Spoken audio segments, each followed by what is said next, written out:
Hello नमस्कार दोस्तों, 4 फरवरी को एक और धमाकेदार एसएमई ऐप ओपन होने जा रहा है चामुंडा इलेक्ट्रिकल्स लिमिटेड का। तो देखेंगे हम कंपनी के काम के बारे में, उसके बाद जानेंगे ऐप डिटेल, कंपनी के फाइनेंशियल कैसे हैं, ग्रे मार्केट डिमांड कैसी चल रही है, और अंत में बताएंगे अपना व्यू इस एसएमई ऐप में अप्लाई करना है जिसको अवॉइड करना। तो सबसे पहले देख ले रहे हैं हम कंपनी के काम के बारे में। तो चामुंडा इलेक्ट्रिकल्स लिमिटेड की स्थापना जून 2013 में हुई थी और कंपनी 66 केवी के सब स्टेशन में ऑपरेटिंग एंड मेंटेनेंस का काम करती है और 220 केवी सब स्टेशंस में यह टेस्टिंग एंड कमीशनिंग का काम करती है। साथ साथ में कंपनी सोलर पावर के लिए भी काम करती है। और दिसंबर 2024 तक देख लिया जाए तो 637 जो परमानेंट एम्प्लॉय थे कंपनी में काम कर रहे थे। तो कंपनी का काम तो आपको समझ में आ गया होगा कि कंपनी जो सब स्टेशंस होते हैं उनमें संचालन, रख रखाव एंड टेस्टिंग और कमीशन का काम करती है। और साथ साथ में जैसा बता ही दिया कि ये सोलर पावर के लिए भी कंपनी काम करती है। चलिए अब देख ले रहे हैं हम आईपीओ की डिटेल के बारे में। आईपीओ 4 फरवरी को ओपन होने जा रहा है और 6 फरवरी तक ये ओपन रहेगा। प्राइस बैंड 47 से 50 रुपये पर शेयर रखा गया है। तो हमें 50 रुपये प्राइस बैंड भरकर इस एसएमई आईपीओ को अप्लाई करना। लॉट साइज 3000 शेयरों का रखा गया। टोटल यूज साइज 14.6 करोड़ का रखा गया, जिसके तहत पूरी का पूरी फ्रेशर्स अर्थात नए शेयर जारी कर रही है। अलॉटमेंट 7 फरवरी को आपको पता चल जाएगा और यदि आपका अलॉट नहीं होता है तो 10 फरवरी तक आपके पैसे रिफंड वापस आपके अकाउंट में आ जाएंगे। लिस्टिंग डेट 11 फरवरी रखी गई है।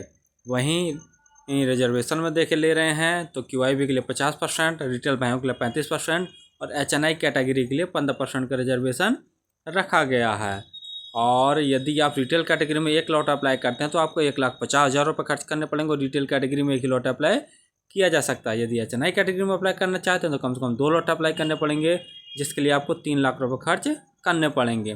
ROE 52.43%, ROC 36.82% है। यानी ROE देखते हैं तो बहुत दमदार है। डेप्ट एंड इक्विटी 0.78, एक से ज़्यादा, ये भी ठीक है।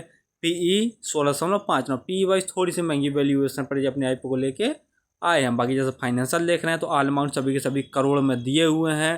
तो कंपनी के एसेट साल से साल लगातार बढ़ रहे हैं। रेवेन्यू देखते हैं तो मार्च 2022 में कंपनी का रेवेन्यू 11.3 करोड़ का था, जो कि बढ़कर मार्च 2023 में 14.01 करोड़ का हो गया। मार्च 2024 में कंपनी का रेवेन्यू बढ़कर 20.07 करोड़ का।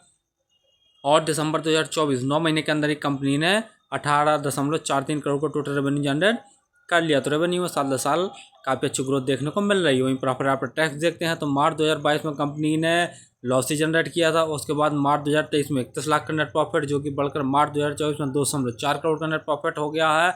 और दिसंबर 2024 9 महीने के अंदर ही कंपनी ने 2.8 करोड़ का नेट प्रॉफिट जनरेट कर लिया है। तो नेट प्रॉफिट में भी साल दर साल काफ़ी अच्छी ग्रोथ देखने को मिल रही है। रिजर्व कंपनी का मार्च 2022 में 1.12 करोड़ का था, जो कि बढ़कर दिसंबर 2024 में 2.8 करोड़ का हो गया। वहीं बोरिंग कंपनी के ऊपर मार्च 2022 में 4.6 करोड़ की थी, जो कि घटकर 2.9 करोड़ की ही बची है। तो ये कहीं ना कहीं पॉजिटिव पॉइंट है कि कंपनी ने अपनी बोरिंग को भी काफ़ी कम किया हुआ है।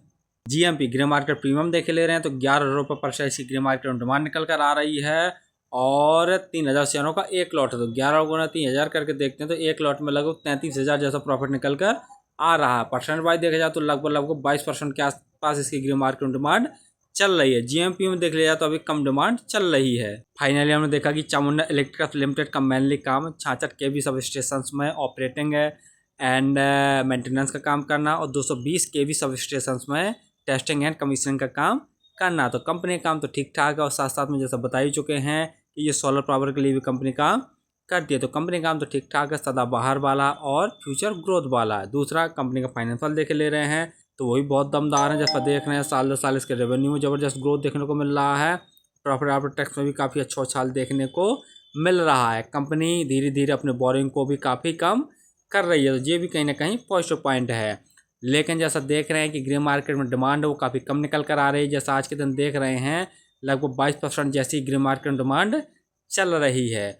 और PE वाइज देख लिया जाए तो थोड़ी सी महंगी वैल्यूएशन पर अपने आईपीओ को लेके आए हैं। बाकी ROE ROC देखते हैं ठीक ठाक है। डेप्ट एंड इक्विटी भी सही है। तो मेरे हिसाब से यदि आप इस एसएमई ऐप में अप्लाई करना चाहते हैं तो लास्ट डे ही अप्लाई करें, क्योंकि इस समय मार्केट में बहुत सारे अप एंड डाउन्स बन रहे हैं। 2 चीज़ें ज़रूर देख लें कि जो इसकी ग्रे मार्केट में डिमांड है वो बढ़ के कम से कम 40% जैसी हो जाए और जो टोटल सब्सक्रिप्शन है वो भी लगभग 200 गुना से ज़्यादा हो जाए, तभी ये सेफली रहेगा एसएमई आईपीओ अप्लाई करने के लिए। और फिर भी किसी IPO या SME IPO में अप्लाई करें तो एक बार स्वयं के एनालिसिस करके उस स्वयं की रिस्क पर ही किया करें। धन्यवाद।